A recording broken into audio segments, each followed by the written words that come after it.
is this thing? Well, it's a mandolin. This one is a Portuguese style mandolin. I wanted to talk about mandolins today because they are sort of my nemesis as a luthier and possibly a player, as you heard. The thing about mandolins is they are very, very quirky, difficult instruments to work with. And I've gone through a slew of them now, where I thought I was going to keep them and ended up getting rid of them because they weren't quite what I wanted. And this is the current model that I'm keeping. Because of the extremely high tension on a mandolin and the double courses, the strings being doubled, mandolins have a very small area of performance where if anything changes in that area, the mandolin is thrown out of whack. So, for instance, you don't have a truss rod, so if there's any neck issues with such a short span and such a heavy string tension, you're going to get buzzing, or you're going to get fretting out, or you're going to get something that's bowed to where you can't press the strings down. Also, a lot of mandolins have movable bridges, so you've got to have some indication of string length, where to place that bridge. Often mandolins come with cheap tuners, just these sort of four-a-side screw-in types that go faulty very, very easily. So many times I find a mandolin that needs one of these replaced, so you have to replace the whole side, and then it doesn't match the other side, so you end up having to buy a full set of tuners. So cheap mandolins, encouraging you to find bargain mandolins and set them up is a lot more difficult than the conversation that we're having about guitars, ukuleles and other instruments.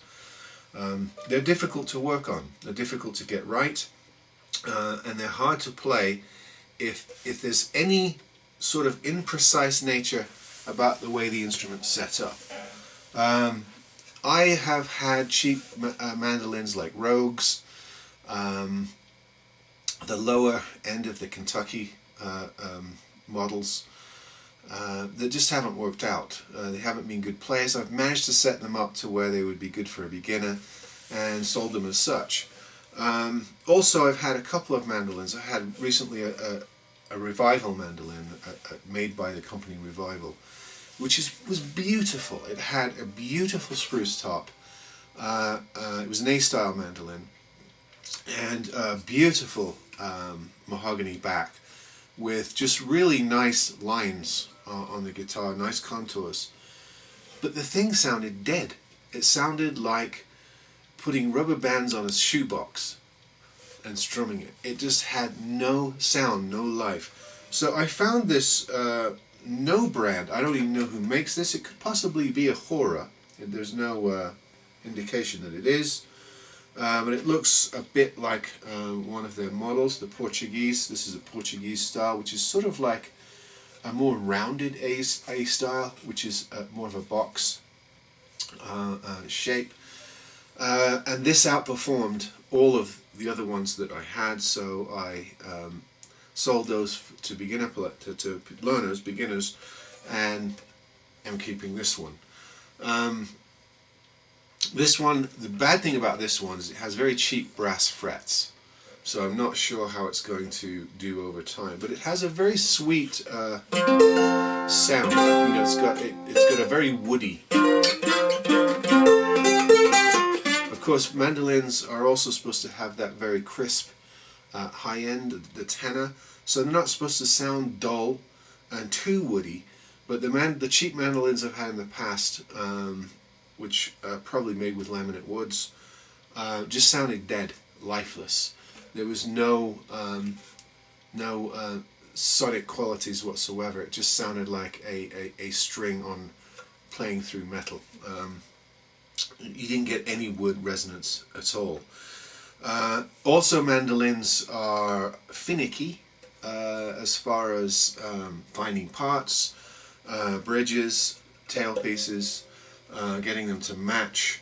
As you probably know, there are so many different styles of mandolins. The main two are the F style mandolin, the Kentucky style mandolins, and the with the scroll at the top, and the A style, which are sort of teardrop style mandolins. And you get variations of that, like this one. A lot of different cultures do their own variation on mandolins, so you get slightly different variants of those two styles. And then you get some of your Eastern European mandolins that are quite different, Portuguese mandolins. When you get mandolas, octave mandolins, there's some crossover between bouzouki's and octave mandolins, or Irish mandolins. So it's a wide world of variation in this particular instrument. With these more than ever, when you buy one, play it and make sure that you can fret easily up and down the instrument. So often I pick up a mandolin and it plays well in the first position, but once you get into the second, third, fourth, fifth positions, you struggle to press the notes and it doesn't intonate properly. Also, it's good to ascertain as to whether the mandolin has a rosewood fingerboard. A lot of times I see cheap mandolins made with some sort of hardwood and it's painted black, or ebonized as they call it. You have this problem in the violin world as well. But it's good if you can find a mandolin like this one that has a real rosewood board, and that has recognizable wood parts. Here you have a spruce top, a nice mahogany back and sides, probably a mahogany neck, and the tuners, again, very, very important. The tuning gears are not rusted and seem to be fairly well made. They have these sort of pearloid ends or caps, which a lot of tuners have. There's no cracks, there's no splitting. It's important to go over a mandolin very thoroughly before you buy it. So I wouldn't really recommend buying one online unless they have a good warranty policy, because even new mandolins that shouldn't have any cracking or issues will often be unplayable and need setup.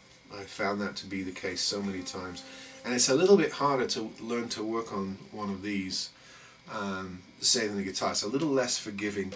You have a lot of the same issues. The fret ends, you can use guitar fret files, diamond files, crowning files, things like that, to work on these, especially if you work on ukuleles as well. A lot of the same tools can be used, but the room for error in these things is minute, and probably any luthier will tell you, if they had a choice of working on a mandolin or a guitar that day, they would probably choose a guitar.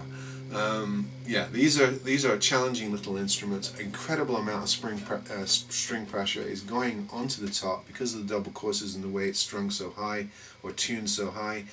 So a lot of times you get depressed tops, you get issues with the saddle and bridge sagging, or the strings cutting into the saddle. I've had to replace bridges so often on mandolins. It's something that's very common. But anyway, they're fun. They're worth looking. It's worth looking for them. But I think you have to have an even more discerning eye on dealing with these particular instruments. But the best advice I can give is play it. Make sure that it plays. Make sure you can chord up and down the instrument. Make sure that it has a good open sound, not something dead with no resonance. Play a lot of them. Find a place that has a lot of mandolins. Play through a lot of them, and then pick the one that sounds best for you. Alright, see you next time. Bye.